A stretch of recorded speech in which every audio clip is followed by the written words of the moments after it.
Es muy triste darnos cuenta cómo nuestra sociedad actual se acostumbra cada día más al concepto de la palabra divorcio. El divorcio trae como consecuencia la desintegración familiar. Y cuando la familia se desintegra, es cuando perdemos nuestra capacidad de heredar la imagen de Dios a nuestros hijos. El problema es que entramos al matrimonio sin entender que el matrimonio no es un contrato que celebramos con otra persona para ver qué beneficios podemos sacar de él, sino un pacto que establecemos a fin de que podamos llevar a cabo el propósito de Dios en nuestras vidas. En esta clase vamos a aprender la diferencia entre contrato y pacto. Cierra tus ojitos lindos y acompáñame en una oración y pongamos este tiempo en las manos de aquel que puede mostrarnos todas las cosas. Señor, te damos gracias por tu palabra poderosa, por tu Espíritu Santo precioso que nos saca de las tinieblas de la ignorancia a la luz admirable de Cristo que nos revela el propósito de nuestras vidas. Y este es que brille tu imagen en nosotros, Señor.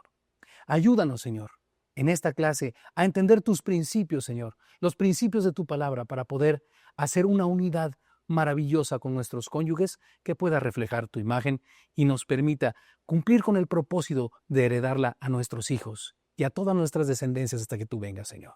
Te lo pedimos en el nombre de tu Hijo Jesucristo. Amén. Ahora sí, acompáñame y leamos unos maravillosos pasajes para entender este concepto en Génesis capítulo 15. Génesis 15, 7 al 10 y 18. Y le dijo, yo soy Jehová que te saqué de Ur de los Caldeos para darte a heredar esta tierra. Y él respondió, Señor Jehová, ¿en qué conoceré que la he de heredar? Y le dijo, tráeme una becerra de 3 años, y una cabra de 3 años, y un carnero de 3 años, una tórtola también, y un palomino. Y tomó él todo esto, y los partió por la mitad, y puso cada mitad una enfrente de la otra, mas no partió las aves. Versículo 18. En aquel día hizo Jehová un pacto con Abraham, diciendo, a tu descendencia daré esta tierra, desde el río de Egipto hasta el río grande, el río Éufrates. Lo primero que debemos entender en estos pasajes es que siempre, para que se celebre un pacto, debe haber antes un corte. ¿Cuál fue la señal que Dios le dio a Abraham para que Abraham estuviese seguro de que Dios estaba celebrando una alianza o un pacto con él? Y que Abraham pudiera estar seguro que lo que Dios le decía sucedería, que heredaría la tierra. ¿Cuál fue la señal? Pues la señal fue un corte. Fijemos nuestra atención en el versículo 9. Y le dijo, tráeme una becerra de 3 años, una cabra de 3 años, un carnero de 3 años, una tórtola también y un palomino. Y tomó todo esto y lo partió por la mitad. Esta palabra hizo que aparece en el versículo 18, fíjate cómo aparece la palabra hizo, dice, en aquel día hizo Jehová un pacto. Es la palabra karad, que realmente significa corte. Y la palabra pacto es la palabra berid. Así que podríamos decir que en aquel día karad Jehová un berid con Abraham. Cortó un pacto Dios con Abraham. Y la señal fue un corte para la celebración de este pacto. Vamos a profundizar más en este concepto y vamos a entenderlo un poco más prácticamente. Acompáñame a Génesis capítulo 12. Pero Jehová había dicho a Abraham, vete de tu tierra y de tu parentela y de la casa de tu padre a la tierra que te mostraré. Y haré de ti una nación grande y te bendeciré y engrandeceré tu nombre y serás bendición. Bendeciré a los que te bendijeren y a los que te maldijeren maldeciré. Y serán benditas en ti todas las familias de la tierra. Qué hombre tan privilegiado Abraham, ¿no te parece? Que Dios estableciera con él el pacto por medio del cual Dios bendeciría a todas las familias de la tierra. ¡Qué gran privilegio! Sí, pero antes de este privilegio, nota en el versículo 1 que había este famoso karad o corte. Él tenía que salir de la casa de su padre y de su parentela a una tierra que Dios le mostraría, donde establecería con él esa alianza para llevar a cabo su propósito. Entendamos un poquito más acerca de este concepto de la palabra karad o corte para el establecimiento de un pacto, ahora de este pacto matrimonial en Génesis capítulo 2, versículo 24. Por tanto dejará el hombre a su padre y a su madre y se unirá a su mujer, y serán una sola carne. Qué palabra tan interesante o qué frase tan interesante encontramos en el principio del versículo 24. Por tanto. Podríamos traducirlo ya que. Tenemos un propósito que llevar a cabo dado por Dios. Este es el de reflejar su imagen y heredarla a nuestros hijos. Ya que tenemos este propósito, dejará el hombre a su padre y a su madre. Y aquí vemos el concepto de karat, cortar, dejar a padre y madre. Este es un concepto muy importante que lo entendamos, porque la mayoría de los matrimonios que tienen graves problemas en sus inicios son porque sus padres empiezan a opinar. Y siempre esto desgasta el matrimonio. El matrimonio es un pacto de dos, es una alianza entre dos personas. Es importante que mi cónyuge pase a ser el primer lugar en mi ánimo. Por eso la Biblia es tan enfática, por eso dejará el hombre a su padre y a su madre, porque el padre y la madre son el tipo de la relación más profunda que un ser humano puede tener.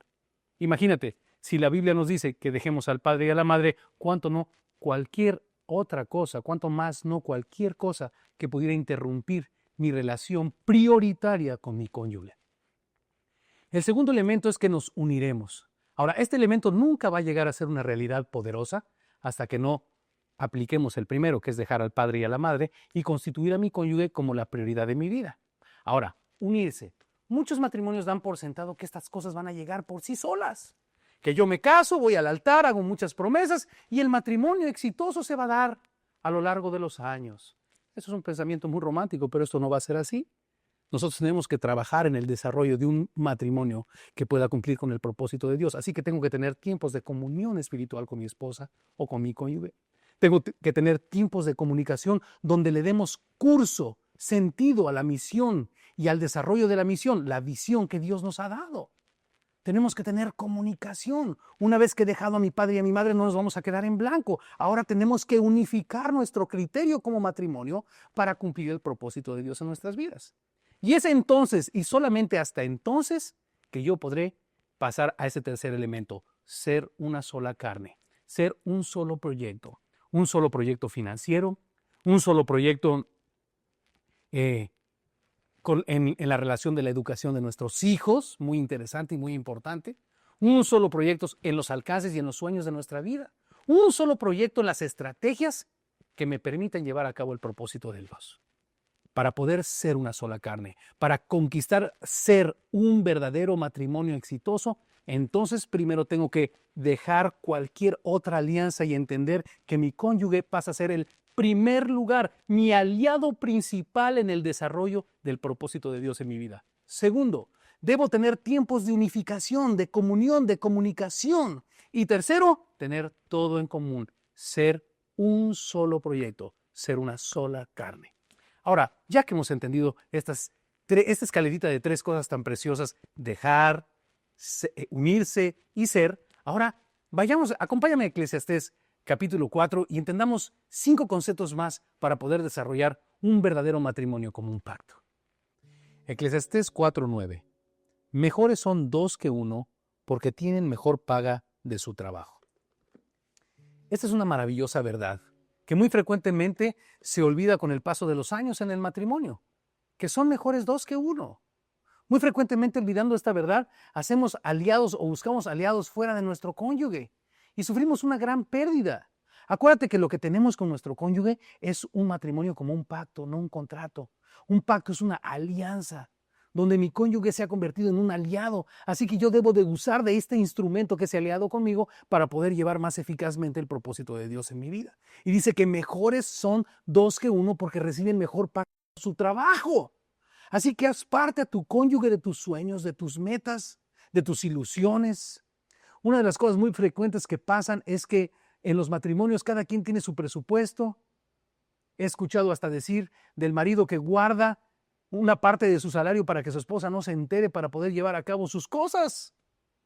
Y estás perdiendo mucho. Una de las cosas que ha traído éxito financiero a mi vida es que mi esposa y yo conocemos hasta cada centavo que hay en mi bolsa.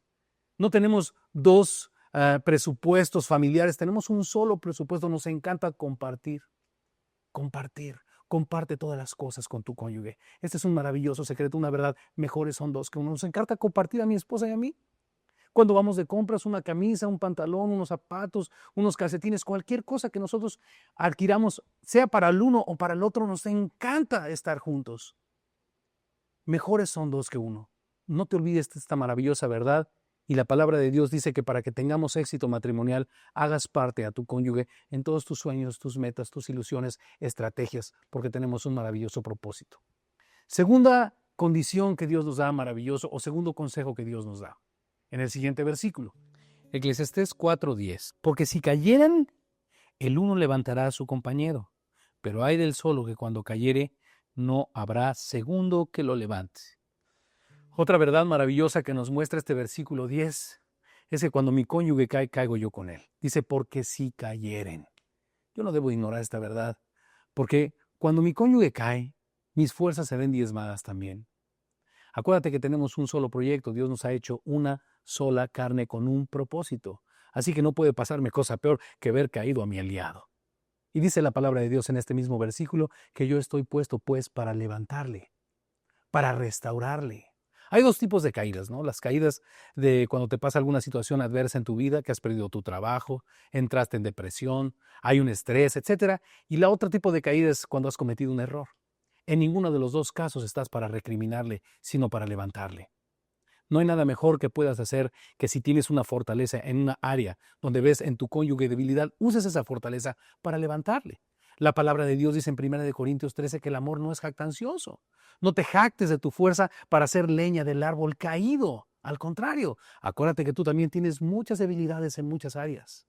Áreas en las que Dios le ha dado a tu cónyuge fortaleza también para levantarte. En Proverbios 10:12 hay una maravillosa verdad también. Dice que el amor cubre multitud de faltas. Cubre sus faltas, cubre sus debilidades con tu amor. No hay ninguna medicina mejor para restaurar a tu cónyuge que el amor, el reconocimiento, el soporte. Estamos, en una palabra, para levantarnos el uno al otro. Vamos al versículo que sigue. Eclesiastés 4:11. También si dos durmieren juntos, se calentarán mutuamente. Mas, ¿cómo se calentará uno solo? Este versículo nos habla claramente de las relaciones sexuales.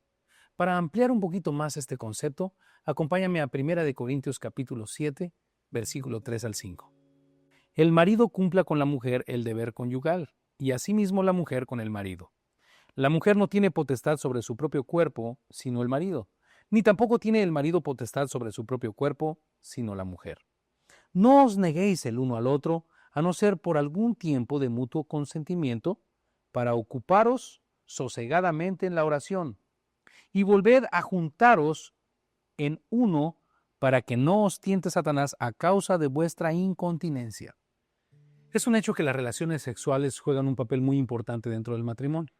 Al inicio de este es muy fácil tener relaciones sexuales placenteras, pero es muy frecuente ver cómo al pasar de los años, estas se van desgastando, se van convirtiendo en una rutina, en algo aburrido. ¿Cómo podemos mantener una relación sexual placentera y exitosa a través del tiempo con nuestro cónyuge? En estos versículos que acabamos de leer nos damos cuenta de un principio maravilloso, que mi cuerpo le pertenece a mi cónyuge y el de mi cónyuge me pertenece a mí. ¿Recuerdas el día que te casaste? Aquella promesa que le hiciste a tu cónyuge, te amaré hasta que la muerte nos separe. Tú no le dijiste, me caso contigo bajo la promesa de que me ames hasta que la muerte nos separe. No, tú dijiste que tú le amarías, porque es algo natural. Lo vemos en la tierra. Nadie espera cosechar un fruto si primero no planta una semilla. Primero plantamos una semilla y entonces podemos cosechar. Nadie puede cosechar amor si primero no siembra amor. Nadie puede cosechar respeto si no primero siembra respeto. ¿Quieres cosechar satisfacción? Siembra satisfacción. La palabra de Dios nos enseña este principio maravilloso. El cuerpo de mi esposa me pertenece y el mío le pertenece a ella. Así que yo tengo el poder para satisfacer las necesidades de mi esposa. Ese es el secreto para tener una vida sexual placentera a lo largo de los tiempos. Un gran amante no es aquel que puede satisfacer a muchas mujeres, como lo marca el mundo. Un gran amante es aquel que puede satisfacer a una sola mujer en todas sus necesidades durante toda su vida. El sexo no es la cosa más importante. El sexo debe ser una consecuencia de una relación integral placentera. Un consejo más. Nunca uses el sexo como un arma de manipulación. Porque la Biblia nos enseña en estos mismos versículos que es muy peligroso, ya que estarás empujando a tu cónyuge a ser tentado por Satanás a causa de su incontinencia, dice la palabra de Dios. Y se te puede revertir el juego. Ten mucho cuidado con usar el sexo como un arma. Vayamos al siguiente versículo y conozcamos otro maravilloso principio de la palabra de Dios. Eclesiastés 4:12. Si alguno prevaleciere contra uno, dos le resistirán, y cordón de 3 dobleces no se rompe pronto. En este versículo 12 encontramos dos maravillosas verdades preciosas para que podamos traerlas a nuestro matrimonio. Lo primero es que hemos hecho una alianza también en contra de nuestros enemigos. Cualquier enemigo que sea de mi cónyuge lo será mío también. En el Antiguo Testamento, en el establecimiento de muchos pactos, se hacía una señal como de intercambio de armas. Este intercambio de armas señalaba que sus enemigos o los enemigos de aquella persona del pacto son ahora también los enemigos de la otra persona del pacto. De la misma manera, tenemos que entender este principio. No hay ninguna persona por encima de mi cónyuge. Cualquiera que atente o prevalezca en contra de mi cónyuge, lo hará contra mí, sea quien sea. Yo debo proteger, yo tengo el privilegio de ser la persona que debe proteger a mi cónyuge, a mi compañero de pacto. Déjame compartirte un versículo maravilloso que se encuentra en Isaías 54:15. Dice así: si alguno conspirare contra ti, lo hará sin mí. El que contra ti conspirare, delante de ti caerá. Qué bonito versículo, ¿no? Es un versículo que yo recomiendo para aquellos jóvenes que están pensando en el matrimonio, como para traerlo a esas promesas que hacemos en el altar. Si alguno conspirare contra ti, lo hará sin mí. No importa qué relación tenga yo con aquella persona que conspirare contra ti, lo hará sin mí. Y el que conspirare contra ti, delante de ti caerá, porque los dos le harán frente. Tenemos la obligación en el pacto de ser los protectores de nuestro compañero o compañera de pacto, nuestro cónyuge. Y la última verdad preciosa que podemos ver en este versículo 12 también es que el matrimonio es una cosa de tres. Para que nuestro matrimonio tenga éxito en el propósito que Dios nos ha dado, debemos de complementarlo con tres dobleces. ¿Cuáles son estos tres dobleces? Los dos cónyuges y poner nuestro hogar sobre la roca, como dice Mateo 7:24. Cualquiera pues que me oye estas palabras y las hace, lo compararé a un hombre prudente que edificó su casa sobre la roca. Descendió lluvia y vinieron ríos y soplaron vientos y golpearon contra aquella casa, y no cayó porque estaba fundada sobre la roca. Pero cualquiera que me oye estas palabras y no las hace, lo compararé a un hombre insensato que edificó su casa sobre la arena. Y descendió lluvia y vinieron ríos y soplaron vientos y dieron con ímpetu contra aquella casa, y cayó y fue grande su ruina. Es de vital importancia que pongamos mucha atención en este concepto. Debemos poner nuestro hogar sobre la roca. La roca es Jesucristo. Aprender a tener comunión como matrimonio con nuestro Señor a través de su palabra y a través de orar juntos. Es de vital importancia. Cualquier otra cosa sobre la cual queramos nosotros sostener nuestro matrimonio, nos dice la palabra de Dios, es como arena. Tarde o temprano se caerá. No importa si es poder económico, estatus social, aún buenos deseos o moralidad. Cualquiera de estas cosas se desgastarán con el tiempo y nuestro hogar caerá, porque todas estas cosas son como la arena. Aprendamos pues a cerrar nuestro matrimonio con estos tres dobleces. Tú, tu cónyuge y Jesucristo. Aprender a tener comunión con Cristo como matrimonio. No me queda más que pedirle a Dios que a través de su Espíritu convierta en una realidad el que tú puedas aplicar todos estos principios para que tengas un matrimonio exitoso, para que seas una sola carne, para que verdaderamente vivas la plenitud de llevar a cabo el propósito de Dios en tu vida. Así que vamos a tener un segundito de oración y vamos a pedirle al Señor. Cierra tus ojitos. Señor Jesús, te damos gracias por tu palabra, que es como una antorcha que alumbra el lugar oscuro. Cuánta ignorancia había en nuestros corazones, Señor. Antes de venir la luz de tu palabra, a señalarlos el camino correcto para poder llevar a cabo tu propósito en nuestras vidas. Señor, te pedimos que tu Espíritu Santo fecunde tu palabra en nuestro corazón y nos ayude a creer que todos estos preceptos y principios son verdad, de modo que podamos aplicarlos, Señor, y conquistar ese matrimonio abundante, ese hogar feliz en el cual quieres tú reflejarte para dar a conocer las riquezas de tu perdón y de tu gracia. En el nombre de tu Hijo Jesucristo te lo pedimos, Señor. Amén. Nuestro versículo a memorizar de esta tercera clase se encuentra en el libro de Génesis, capítulo 2, versículo 24. Por tanto, dejará el hombre a su padre y a su madre, y se unirá a su mujer, y serán una sola carne. Lo esperamos en la cuarta clase de esta serie, Edificando un Hogar Feliz. No sin antes exhortándole a que visite nuestra página en el internet www.sembradosenbuenatierra.com. Seguramente encontrará material pensando específicamente en ayudarle en su crecimiento espiritual. Hasta la próxima clase.